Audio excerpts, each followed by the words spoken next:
关明会主办的原住民国际音乐节拜六礼拜2天伫台东市的森林公园举办，有成700多人参加。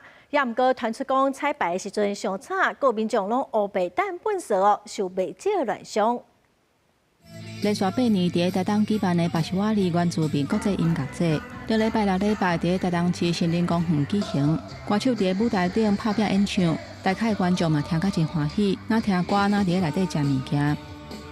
2天的音乐节结束，14透早主办单位派清洁人员清理环境，清出一大堆粪扫，甲空酒罐是无用试。来公园拍木球的民众嘛发现排水沟附近有真侪人乌白蛋的粪扫甲卫生纸，甚至有民宿的业者接待参加音乐节转来的民众。不过因为有人食烧酒醉，竟然有人走入去别人房间的浴缸啊。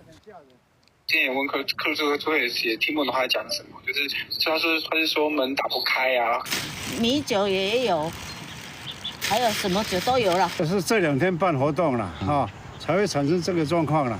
伫森林公园附近的民众讲，今年巴西瓦里音乐节来参加的人比往年更加侪。虽然会当带动观光，不过日时彩排时阵的噪音影响台东市区民众的生活，真侪人拢去甲里长反映。因为中午要休息嘛。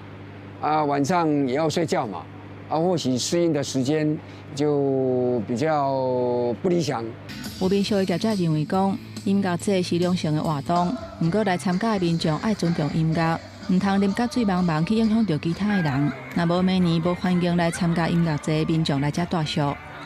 记者综合报道。